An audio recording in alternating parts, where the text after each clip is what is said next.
business owners, how are you managing your risk?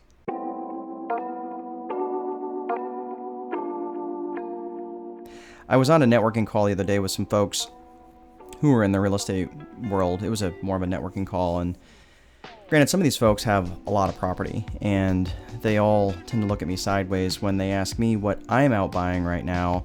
And my answer, as it has been for the last few years, is not much. And I always hear the universal retort, what do you mean not much? You got to put your money to work. And I usually just shrug because it seems like they're never going to understand my answer. What they don't seem to understand is I am putting my money to use. I am putting my money to work. And I'm using my money to manage the one thing that I did a terrible job of managing back in 2008. I'm using that money to manage my risk. A while back, I did a video challenging Grant Cardone and his cash is trash mantra and Robert Kiyosaki on the good debt, bad debt ideology. I'm not going to rehash what I said in that video here, but I'll put a link in that video in the description so you can stay plugged in right here. But like I said in that video, it is not my intent to pick a fight with a top name just to get more views on my channel, which, let's face it, it's pretty typical for a small channel like mine. I said what I said, and I stand by it because of the ass kicking I got back in 2008. It's also because of the amount of research that I've done around the amount of massively successful people and businesses that hold obnoxious amounts of cash.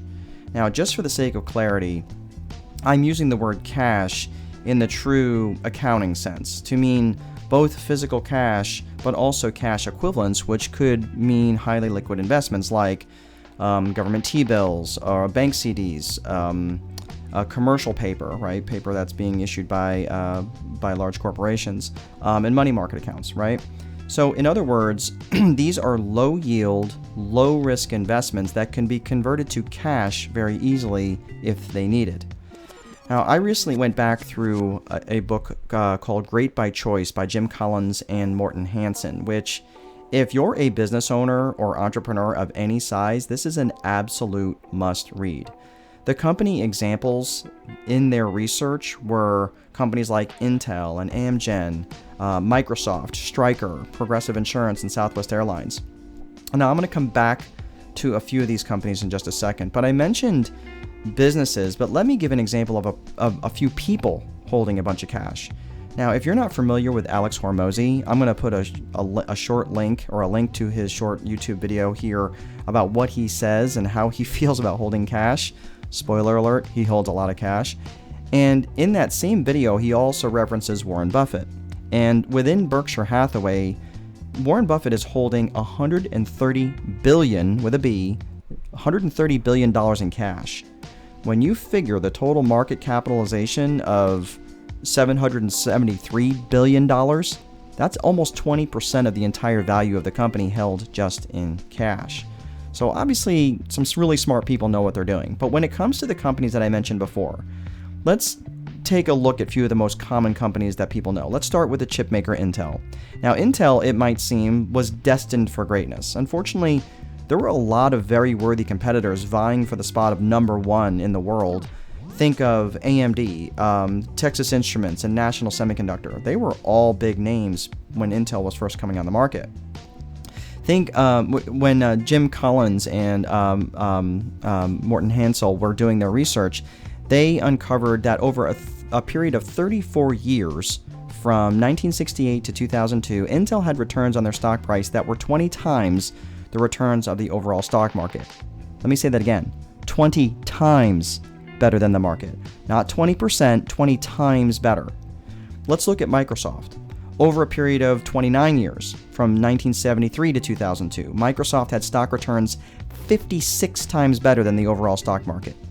What about Southwest Airlines? Over a period of 35 years, from 1967 to 2002, Southwest had stock returns 63 times better than the market. The common thread? Well, you probably guessed it, but in addition to having healthy balance sheets, which includes a healthy amount of cash and a reasonable to low debt load, these companies had other things in common that I'm not going to get into on this video. But the one thing all of them had in common, every single one of them, Intel, Amgen, Microsoft, Stryker, Progressive Insurance, Biomet, Southwest Airlines, like I mentioned, all of them had 3 to 10 times the amount of cash on their balance sheet as their competitors in their respective industries. 3 to 10 times. And they had this cash before the big run-up in stock price. Here's the thing. The cash served them in two ways. The cash allowed them, number one, to take advantage of good luck events when they happened. And secondly, the cash allowed them to survive bad luck events when they happened. In other words, that cash allowed them to manage their risk. So, how does this translate to you, the business owner, who is nowhere near the scale of companies like Intel or Stryker or Southwest Airlines? Keep in mind one thing. All of those companies were startups at one time, so it might not be as much of a disconnect as you might be thinking. So, where should you hold your cash? Am I suggesting you bury it in a mayonnaise jar or hold your cash in a savings account? Okay, good question. But in terms of where you should hold your cash, there are a few viable options I want you to consider as part of an overall strategy of where to hold your cash. I don't recommend any one vehicle because they all serve slightly different purposes. But obviously you can hold your cash in a bank, which leaves you options like checking, savings, money market accounts, bank CDs, and depending on the ownership category, can be insured up to $250,000 per bank. Now, this is obviously the most liquid form of wealth, so it's good that you can have quick access to it, but it also, let's face it, cash just has a way of disappearing, right? So you've got to be careful about that, but it does serve as part of an overall strategy to hold some of that in a highly liquid account like that. You can look at holding your money in short-term, highly liquid investments like government T-bills, and you can buy them with as little as $100. You can buy T-bills for as little as 30 days up to a year.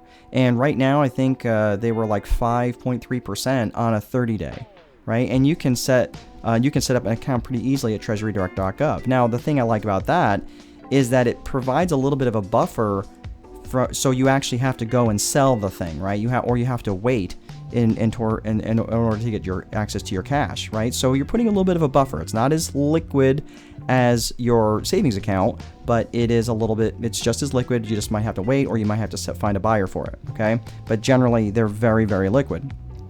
You can also hold your cash in assets like silver, gold, other precious metals, and even crypto. But I will tell you, we're starting to get into the riskier side of cash equivalents here. Do I think there's a place for that in your capital stack? Sure. I just don't take major positions on those particular assets personally, but again, keep in mind, this is about managing risk, and I need to make sure that my cash is safe in case I need to access it. One other way to consider holding your cash is in the cash value of a life insurance policy. Now, this is also known as family bank or infinite banking. I had a great dialogue with a viewer the other day, Corey Jones, 3898, on a previous video about where to hold my cash. I'm going to do a completely separate video around infinite banking, but for now, here are some of the basics. You're going to be looking for a very specific type of policy with a very specific type of insurance company. When it comes to the insurance company, you're going to be looking for one that is mutually held. What that means is it doesn't trade on the stock exchange. What mutually held actually means is that when you purchase an insurance product from that company, you become part owner of that company. That's what mutually held means. Second, the insurance company needs to be a participating company, which means that when it declares dividends, it pays the owners, meaning the policyholders, meaning you, it pays dividends based on how your policy is structured and how much cash is in the policy. So again, you want a participating, mutually held insurance company. Third, the insurance company should also practice what's called non-direct recognition, which means when you access your money in the form of a loan, okay, you're going to be borrowing the money. The money you have in your policy will stay in your policy earning dividends. That's what non-direct recognition means, is that when it doesn't take the money out of the policy, it just becomes collateral. So let's say if you want to access your money, this means that the money in your policy is being used as collateral for a loan, and that money is paid out of the insurance company's general fund.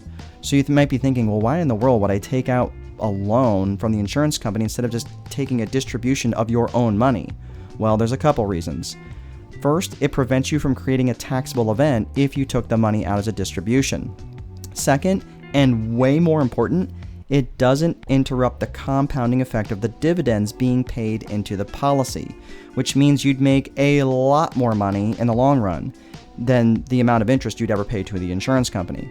Now, one thing I did not mention is that the dividends that are paid into the cash value of a life insurance policy are tax sheltered. Now, are you leaning forward a little bit more in your chair? You should be, okay? Let me say that one more time. The dividends that are paid into the cash value of a life insurance policy are tax sheltered. So because you're growing your cash in a tax sheltered vehicle that you can literally use for anything you want, you don't have to wait until you're 59 and a half or some other age restriction or anything like that. You should be very, very interested in a vehicle like that. So those are the basics around the insurance company, but what about the policy itself? Well, this is starting to get into the weeds here a little bit, but I'm just going to say a few things. We're going to wrap this video up. First, it should be a whole life policy, not an IUL. An IUL stands for Index Universal Life or any other sort of hybrid like that. The reason for this is because IULs specifically, in my experience, are just not the best option when it comes to infinite banking, even though they are packaged and very aggressively sold as something that's amazing for infinite banking. The problem is the reality is far different than the illustrations that they give out. Okay, I'm going to leave this here for now. I am going to do a whole other video on this, but do your own due diligence on that. But I'm just telling you, you're looking for a whole life type policy. Okay, now keep in mind, all of these cash equivalents aren't going to be generating mind-blowing returns, but that's not the point. The point is to manage your risk. So whenever you happen to be watching this video, maybe in the coming months or years, keep in mind that when you're holding your cash, it's more about managing your risk and surviving the bad luck events when they come, and for being able to pounce when the good luck events come. Look, my name is Mark Dolfini. I hope you did find this helpful. If you did, I'd appreciate some feedback. Leave some comments below on how you plan to hold your cash, maybe how you're holding your cash now, and maybe some ideas that I might have missed. Please like this video. I know, so I know that if you like it, I can create more content like it. And do subscribe so we can stay in touch. And that's all I have for today. Oh, wait. I have a dad joke. I have a dad joke one of my clients told me. What do you call a procrastinating potato? A hesitator. I love that so much. I laughed so much when I heard that. More than I should have. All right. Have a great day, guys. I'll see you next time.